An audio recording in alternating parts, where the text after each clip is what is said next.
예수님의 이름으로 기도하옵나이다. 아멘. 우리 사도행전을 다른 말로 표현하면 성령행전이다 이렇게 말할 수 있다고 했습니다.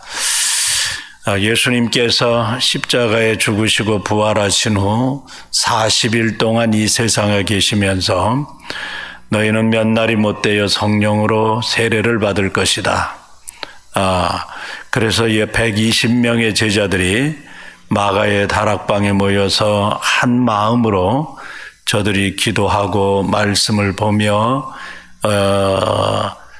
약속의 말씀을 사모하며 기다릴 때 사도행전 2장에 들어가면 오순절날 성령 충만의 사건이 일어납니다. 성령 충만함을 받은 제자들이 집에 있을 수가 없고 또 두려움에 사로잡히지 않고 저들은 담대한 마음으로 거리에 나가서 복음을 전하게 됩니다. 복음을 전할 때에 성령 하나님께서 함께 하심으로 수많은 사람들이 예수 믿는 역사들이 일어나기를 시작하는데 그때 베드로가 설교를 할 때 3,000명이 회개하고 세례를 받고 돌아오는 사건이 일어납니다. 그것을 기점으로 해서 신약의 교회가 세워집니다. 이 교회가 계속해서 하나님께서 성령으로 충만하게 역사하실 때 구원받는 수많은 무리들이 계속해서 늘어나기를 시작했고, 그리고 저들이 한 마음과 한 뜻으로 자기의 것을 제 것이라고 여기지 아니하고 가난한 자들에게 나누어 주는, 그래서 가난한 자가 없는 천국과 같은 교회가 초대 예루살렘 교회입니다. 그런데 교회가 부흥이 되고 또 제자들의 수가 많아질수록 사탄에 방해하는 세력들이 언제나 다가오는 모습을 보게 됩니다.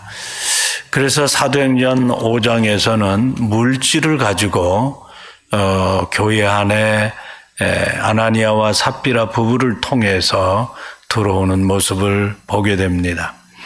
하나님께서 그 교회의 본질을 지키기 위해서 아나니아와 삽비라를 죽음이라고 하는 징계로 다스리시고 교회는 계속해서 믿는 사람들이 더 많아지는 그러한 일들이 계속해서 퍼져 나갑니다.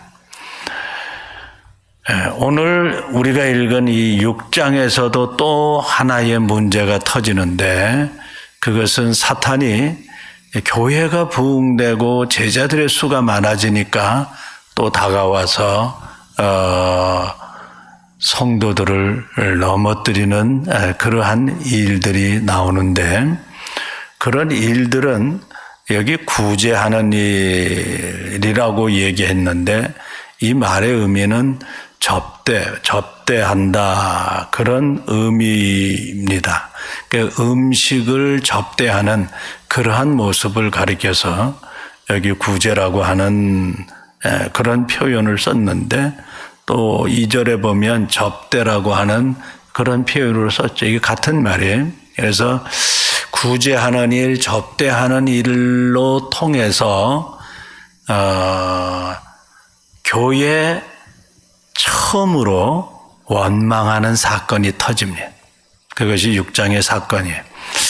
그래서 이 5장과 6장 사이에는 아마 시간적인 간격이 좀 있었던 것 같아요. 그러니까 계속해서 아나니아 삽비라 사건 이후에 교회가 계속해서 믿는 사람들의 수가 많아져요. 그래서 42절에 보면 그들이 날마다 성전에 있든지 집에 있든지 예수는 그리스도라고 가르치기와 전도하기를 그치지 아니하리라 하는 이 말씀을 보면 계속해서 예수 믿는 사람들이 늘어났던 것을 보게 돼요. 그런데 그때에 이 사건이 터졌다고 오늘 6장 1절에는 말씀하고 있습니다. 뭐라고 이야기하는가 하면 그때의 제자가 더 많아졌는데 라고 합니다.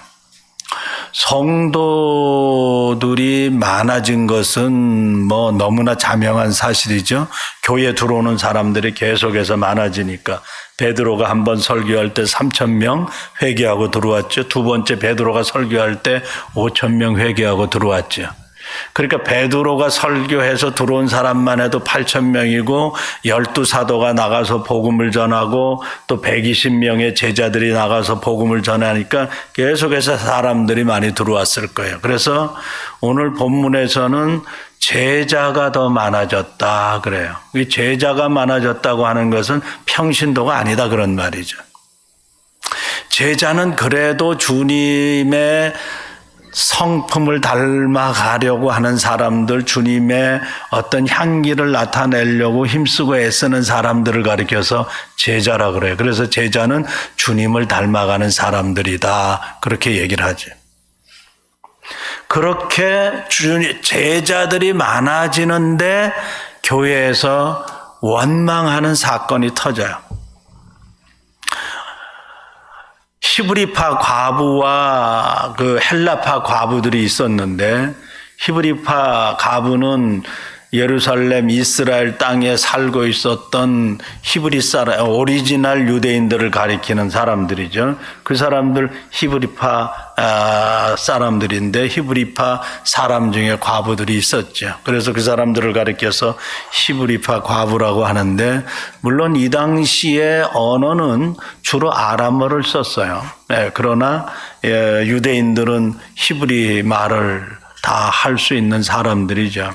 외국에서 살았던 사람들이 히브리 말을 잘 모르는 사람들이 있었을 거예요.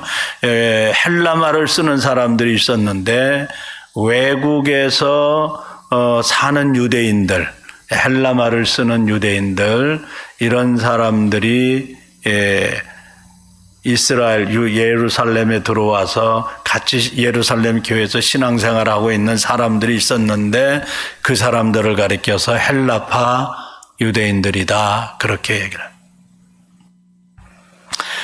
그래서 이 교회 안에는 헬라파 과부들과 히브리파 과부들이 있는데 그 예루살렘 교회에 좀 쉬운 얘기로 해서 기득권을 갖고 있는 사람들이 본토 예루살렘에서 살던 사람들이었겠죠. 그래서 이 사람들이 구제를 하고 접대를 하는데 음식을 서로 어려운 사람들에게 나눠주고 접대를 하는데 헬라파 사람들보다는 히브리파 사람들을 더 많이 구제를 했던 것 같아요. 그래서 이 헬라파 유대인들이 자기의 과부들이 매일의 구제에 빠짐으로 히브리파 사람을 원망했다 그래요. 그러니까 교회에서 제일 안 좋은 것이 뭐냐면 원망하는 거야. 원망하는 거. 그게 구약 성경에서 보면 이스라엘 백성들이 애굽에서 나와서 계속해서 저들이 광야 40년을 살아가면서 그냥 반복적으로 주기적으로 표현하는 게 원망하는 말이죠. 그러니까 광야 교회에서도 애굽에서 나온 그 교회가 광야 교회잖아요. 바로 나온 그 구약의 첫 교회를 광야 교회라고 말할 수 있어요. 그러니까 구약의 첫 교회인 이 광야 교회도 첫 번째로 터지는 게 그 어떤 환경을 보고 먹는 것, 마시는 것, 이런 것 부족한 것을 보고 원망했어요. 근데 신약의 첫 번째 예루살렘 교회도 사탄이 와서 건드는 것이 뭐냐면 원망하는 말을 통해서 교회를 분열시켰어요. 분열시키고자 지금 시도를 하고 있는 것이죠. 그러니까 우리가 신앙생활 하면서 원망은 다른 사람들을 향해서 컴플레인하고 불평하는 거잖아요.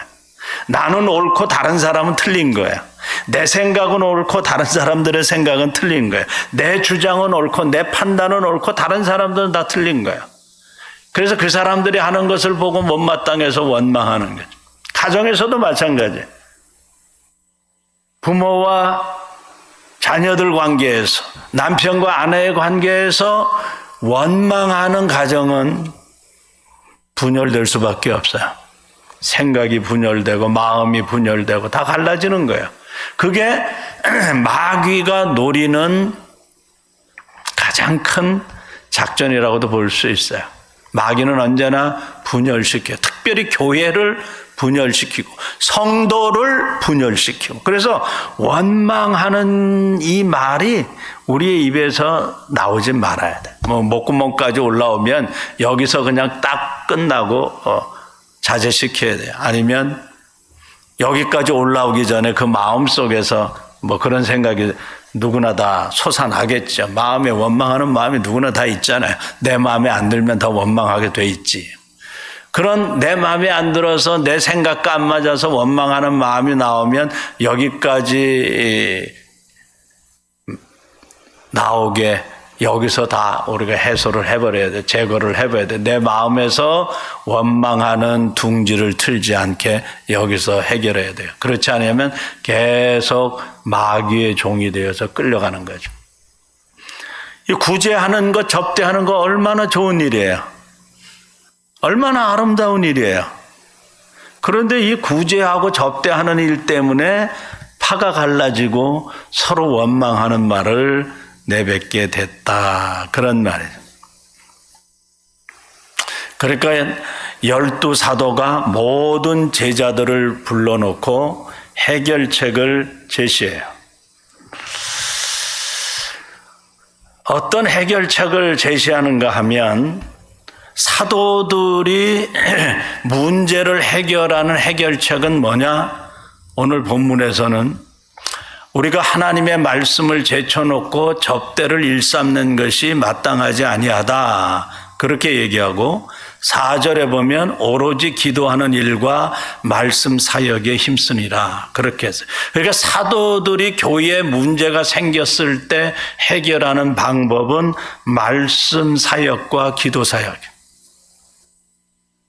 그것은 여러분의 삶도 마찬가지예요. 여러분의 삶 속에서 어떤 문제가 터졌다, 어떤 가정의 문제가 터졌다, 그거를 해결할 수 있는 가장 좋은 방법은 뭐냐면 그 문제를 가지고 말씀을 붙들고 하나님 앞에 나가서 기도하는 거예요. 그게 먼저 우선시 돼야 되는 거예요. 사람을 찾아가는 게 아니에요.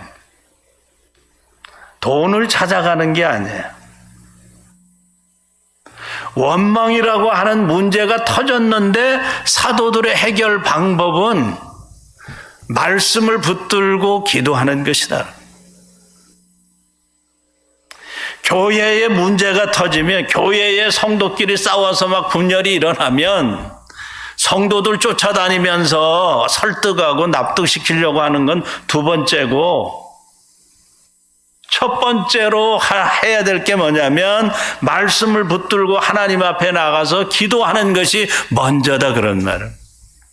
그게 지금 사도들이 예루살렘 교회에서 우리에게 보여주는 한 모델의 모습이다 그런 말이에요. 근데 사람들은 어떤 문제들이 터지면 마음에 일단 두려운 마음이 오니까 이 목회자도 그렇고 장로님들도 그렇고 직분자들도 그렇고 일단 걱정과 근심과 두려운 마음들이 오니까 사람을 쫓아다니는 거예요. 물질을 쫓아다니는 거예요. 그런데 교회의 본질은 그게 아니라는 것이 오늘도 6장에서 말씀하고 있는 게 교회의 본질이 뭐냐 하는 것을 우리에게 보여주는 말씀인데 없는데 교회의 본질은 말씀과 기도가 최우선이다 하는 것을 우리에게 보여줘요. 교회에 와서 말씀과 기도가 없으면 그 교회 아니지. 하나의 사교단체죠. 그러니까 교회 들어오는 성도들이 교회에 와서 그냥 펠로십만 하려고 하면 그거는 참 성도가 아니에요. 하나님의 말씀을 제쳐놓고 하나님 앞에 나와서 기도하지 않고 다른 것 먼저 한다고 하는 것은 교회의 우선순위를 모르는 것이고 참 성도라고 할 수 없어요. 말씀과 기도가 있는 곳에 예배가 있는 것이죠. 그러니까 예배는 말씀과 기도와 그 모든 것이 다 있잖아요. 그래서 사도도 이 말씀을 여러분들의 삶 속에서 잘 적용을 하셔야 돼요. 누구나 문제는 다가오는데, 왜냐하면 사탄이 가만 놔두질 않지. 그 사람이 잘 되면 잘 될수록 사탄이 더 다가올 수 있어요. 왜냐하면 사탄이 그 꼴을 못 보니까, 넘어뜨려야 되니까, 쓰러뜨려야 되니까, 그 사람 잘 되면 안 되니까 다가와서 여러 가지로 유혹하고 여러 가지로 넘어뜨리게 하는데, 좋은 일을 하는데 원망하는 일이 터져서 분열시키는 이 모습을 우리가 볼 때 사탄이 얼마나 영악한 놈인지, 사탄의 지혜가 사람보다 월등할 거 아니야. 그런데 사도들의 해결 방법은 뭐냐면 하나님의 말씀을 붙들고 기도하는 일에, 또 4절에서는 기도가 먼저 나와요. 오로지 기도하는 일과 말씀 사역에 힘쓰니라. 그런데 우리가 기도할 때 말씀을 붙들고 기도해야 돼요. 말씀을 안 붙들고 기도하면 자기 생각대로 기도하는 거예요. 그러니까 말씀을 모르는 사람들은 자기 생각대로 기도하는 거예요. 그러니까 그 기도가 하나님 앞에 상달이 안 될 수가 많죠. 왜냐하면 자기 뜻대로 자기 생각대로 기도하는 기도가 하나님 앞에 상달되겠어요? 적어도 제자라고 한다면 하나님의 말씀을 붙들고 기도할 수 있어야 돼요. 그러니까 제자라고 한다면 하나님의 말씀을 잘 알아야 돼요. 하나님의 말씀을 모르고서는 제자라고 할 수 없어요. 그런데 오늘날 많은 현대인들이 하나님의 말씀 공부하고 연구하는 거 싫어하잖아요. 기도하는 일은 또 얼마나 힘들어요. 네. 기도하는 일이 그렇게 쉬운 일이 아니에요. 만만치 않다 그 말이에요. 여러분들 진정으로 하나님 앞에 기도를 얼마나 하십니까? 하루를 지나가면서 정말 30분 앉아서 하나님 앞에 기도하기가 쉽지 않죠. 진정으로 하나님을 붙들고 5분, 10분 하기도 힘들 때 많아요. 그렇게 하루가 빨리빨리 지나가죠. 그런데 문제 해결은 말씀을 붙들고 기도하는 것. 문제가 터지면 하나님 앞에 나아가서 자신을 돌아보고 회개하고 기도하는 것. 하나님 앞에서 나아가서 기도하면 제일 먼저 터지는 게, 참 성도라고 한다면 제일 먼저 터지는 게 회개예요.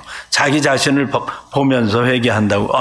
왜 우리 가정에 이런 문제가 생겼는가? 왜 우리 교회에 이런 문제가 생겼는가? 그거 생각하고 내가 성도로서 잘못했구나. 내가 가장으로서, 내가 아내로서 잘못했구나. 그런 거 자기 자신을 돌아보면서 회개하고 기도한다. 그런 말이에요. 여기 헬라파 과부들과 히브리파 과부들이 서로 원망하면서 겉으로 치고받고 싸우지는 않았겠지만 그 마음속에 원망하는 마음이 있다고 하면 서로들 불신하고 싸우려고 하는 그런 마음들이, 이런 분노하는 마음들이 가득 차 있었을 거 아니에요. 그런데 그런 모습을 보면서 사도들이 자기 자신들의 모습을 보면서 우리가 말씀을 제쳐놓고 구제하는 일에 우리가 더 우선순위를 두었구나 하면서 사도들이 회개하는 모습이지, 이게 보면. 그러니까 하나님 앞에 기도하는 일, 말씀 전하는 일을 내가 우선시한다면 여기 우리는 오로지 기도하는 일과 말씀 사역에 힘쓰니라 얘기하는 이 말씀을 보면 사도들이 기도할 때 자기 자신 안 돌아봤겠어요? 내가 사도로서의 사명을 제대로 지금 감당하고 있는가? 그러니까 교회의 문제가 터지면 목사는 목사로서의 사명을 제대로 감당하고 있는가? 장로는 장로로서 사명을 제대로 감당하고 있는가? 권사는 권사로서 사명을 제대로 감당하고 있는가? 집사는 집사로서 사명을 감당하고 있는가? 평신도는 평신도로서 내가 사명을 제대로 감당하고 있는가? 그거 돌아보면서 기도할 거 아니에요. 그리고 나서 하나님의 말씀을 붙들고 하나님께서 이 문제를 선하게 해결해 달라고 기도할 거 아니에요. 그리고 그 기도 속에 하나님의 말씀을 붙들고 기도하는 모습들이 나오겠죠. 그게 해결이다 그런 말. 여러분들의 삶의 문제가 터지면 그렇게 해야 된다 그런 말.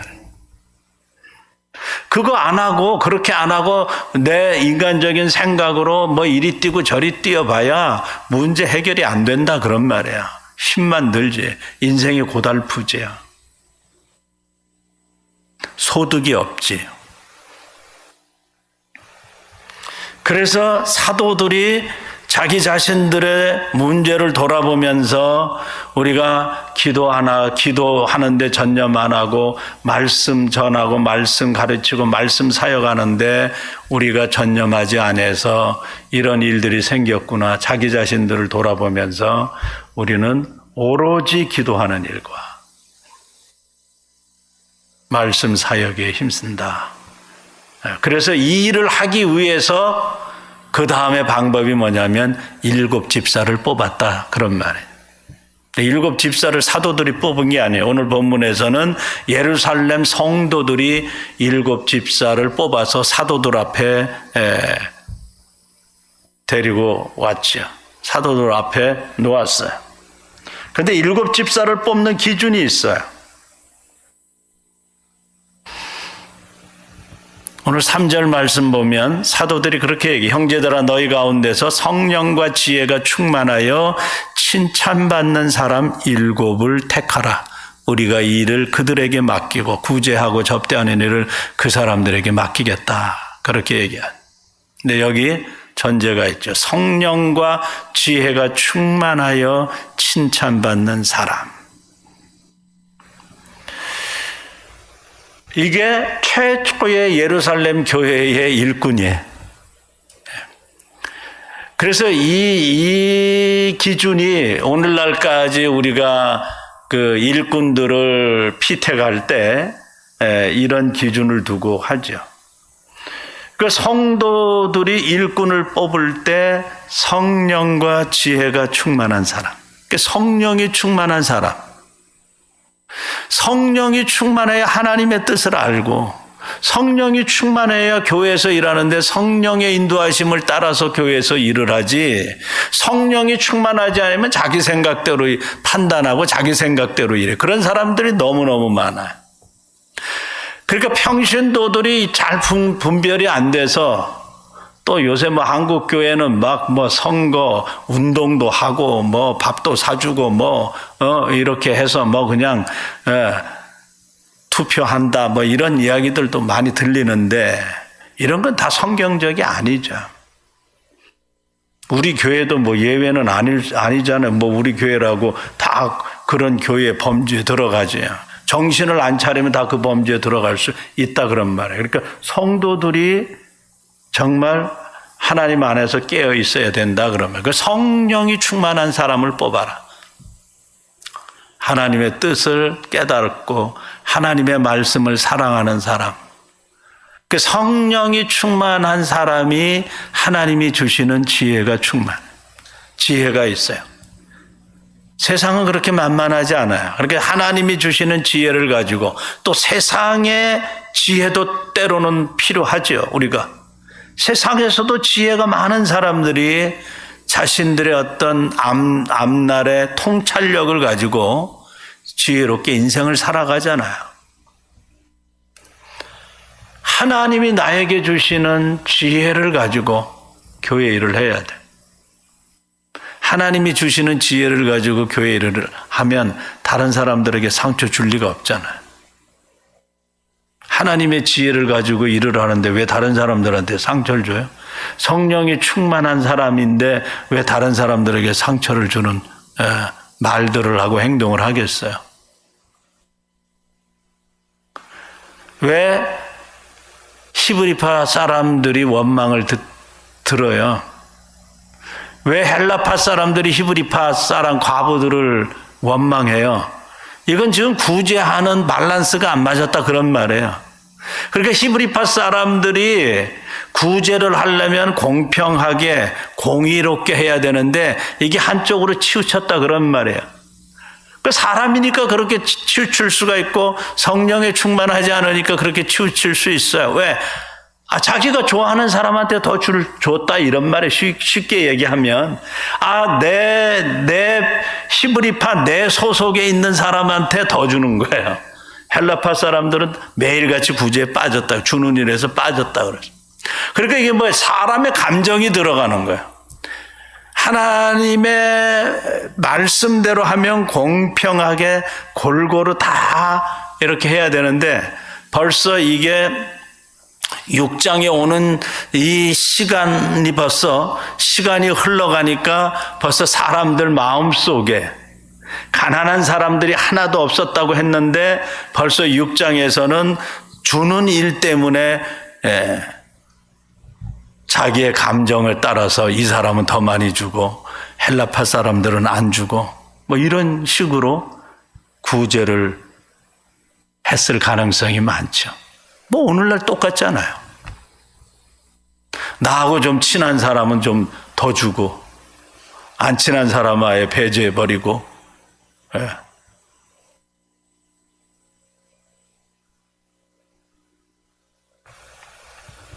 그게 자기의 감정을 초월하지 못한 거죠. 어떻게 보면. 그러니까 한쪽으로 치우쳐서 하는 거지. 나를 좋게 해주고 나에게 항상 나이스하게 해주고 나를 그냥 붕붕 띄워주는 사람, 밥이라도 한 끼 더 사주는 사람, 이런 사람들한테는 그냥 자기 돈 아니니까 쉽게 얘기하면 이 교회 돈이잖아. 자기 돈 아니니까 그냥 막 쓰는 거야. 자기 감정에 자기에 치우쳐가지고 좋아하는 사람들한테 막 주는 거예요. 어차피 이거는 구제로 나가야 되니까. 교회에서 그렇게 하면 안 된다 그런 말이에요. 그럼 원망을 듣는다 이거죠.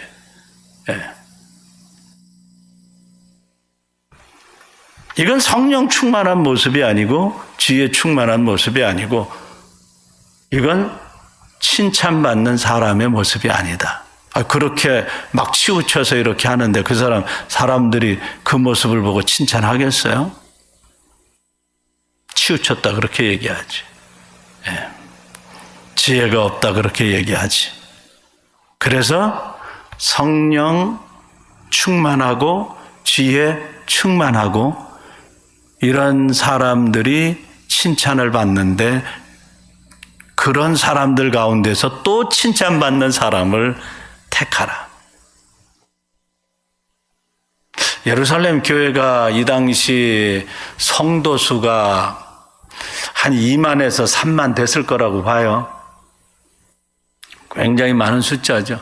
2만에서 3만 성도들을 가진 교회에서 오늘날로 말하면 이 안수 집사들은 장로 역할을 한 거지. 그 교회에서 7명 뽑았어요. 그것도 성도들이 뽑은 거예요. 사도들이 임명하지 않았다. 그러니까 이런 모습을 보면 그 당시 그 예루살렘 교회 성도들이 얼마나 분별력이 있었나 하는 것을 보여줘요.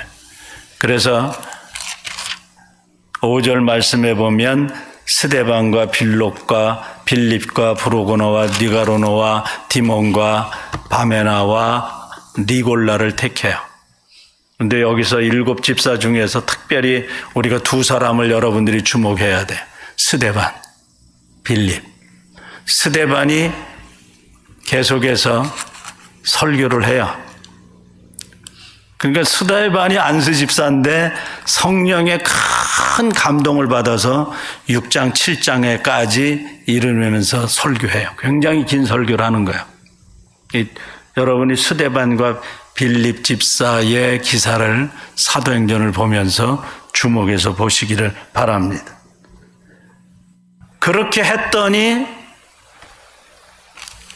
오늘 7절 말씀에 보면 하나님의 말씀이 점점 왕성하여 예루살렘에 있는 제자의 수가 더 심히 많아. 여기도 제자라 그랬어요. 평신도라 그러지 않았어요. 성도라 그러지 않았어요. 제자의 수가 더 심히 많아지고 더 나아가서는 허다한 제사장의 무리도 이 도에 복종하네. 제사장들은요, 이게 개종하기가 너무너무 힘든 사람들이에요.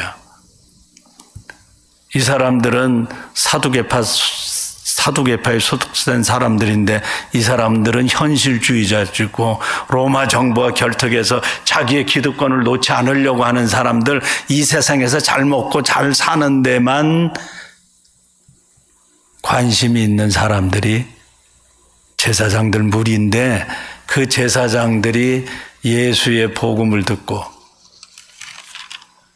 예수님 앞으로 나오는, 개종하는 엄청난 사건이 터져요. 그러니까 마귀는 교회를 분열시키려고 다가왔는데, 사도들이 하나님의 어떤 성령의 영감을 받았겠죠. 성령의 어떤 지혜를 받았겠죠. 그래서 우리가 잘못했구나, 말씀하고 기도하는 일에 우리가 전념해야 되겠다. 그게 오늘 우리의 삶의 문제를 푸는 열쇠, 교회가 문제가 생겼을 때 푸는 열쇠, 나라와 민족이 어려움을 당했을 때 푸는 열쇠다. 보이지 않죠. 하나님이 역사하는 게 안 보이잖아요. 그렇게 사람들이 못 믿죠. 그런데 참 제자라면 하나님이 역사하시는 것을 믿음의 눈으로 볼 수 있는 사람들이 되어야 한다 하는 것입니다. 아니, 믿음의 눈으로 안 보이면 믿음을 가지고 말씀을 믿으라는 거예요. 믿음이 뭐예요? 믿음이라는 건 하나님의 말씀을 그대로 믿는 거예요. 하나님의 말씀을 그대로 신뢰하는 거예요. 하나님의 말씀을 그대로 의지하는 게 믿음 있는 사람이에요. 그러니까 내가 아직 영적으로 연약해서 내 영의 눈이 안 열려가지고 하나님이 역사하시는 것이 안 보일 수 있죠. 그러면 하나님의 계시의 말씀, 하나님 자신의 말씀, 태초부터 말씀과 같이 계신 이 하나님, 말씀이 곧 하나님이라고 하신 이 말씀을 그냥 믿으라 이거. 그게 믿음이지.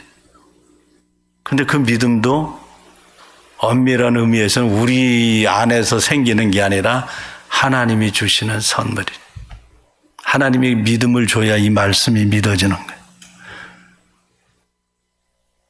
안 믿어지면 그 사람 안 변해요. 신앙생활 50년, 60년 한평생에도 왜 안 변하느냐?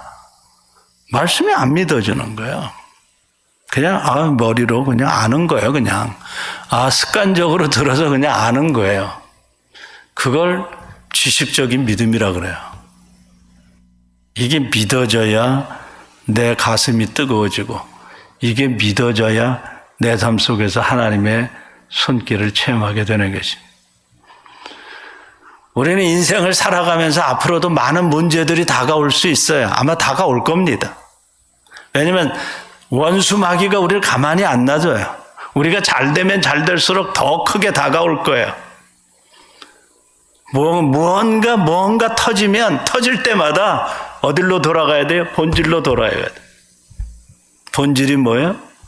성도의 본질이 뭐예요? 교회 본질이 뭐예요? 말씀 들고 기도하고, 말씀 전하고 기도하고. 그러면 하나님이 그 길을 열어주시고 그 길을 풀어주세요. 그게 초대교회 어려움이, 이건 아나니아와 삽비라의 사건은 하나님이 직접 해결하셨고, 6장에서 굳이 하는 일 때문에 원망의 첫 번째 사건, 이건 신약 교회에서의 첫 번째 원망하는 사건인데, 이 사건은 사도들이 영감을 받아서 성령의 지혜를 받아서 해결책을 제시하는 건데, 그게 기도와 말씀과 기도다. 이걸 떠나서는 하나님의 놀라운 손길을 우리가 체험할 길이 없어요. 그러니까 그냥 우리가 분주하게 방방 뛰어봐야 소득이 없는 거예요. 괜히 몸만 피곤해요. 그러니까 하나님, 천부여 의지 없어서 내 주 앞에 옵니다 하고 납작 엎드리는 것이 문제 해결의 지름길인 줄 믿으시기 바랍니다. 기도하고 말씀 보고 말씀 붙들고 기도하면 문제 해결이 자기가 생각하는 것보다 더 풍성한 길로 제자의 수가 더 많아지고 허다한 제사장의 무리도 예수의 도에 복종하니라.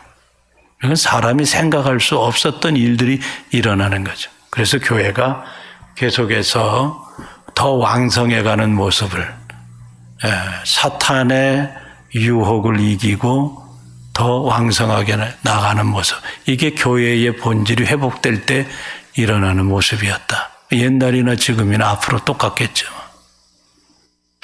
여러분들의 삶 속에서 어려운 사건들이 터지면, 여러분들의 자녀들의 삶 속에서 어려운 사건들이 터지면 기도와 말씀과 기도를 잊지 마시고 삶에서 실천하시기를 주님의 이름으로 축복합니다.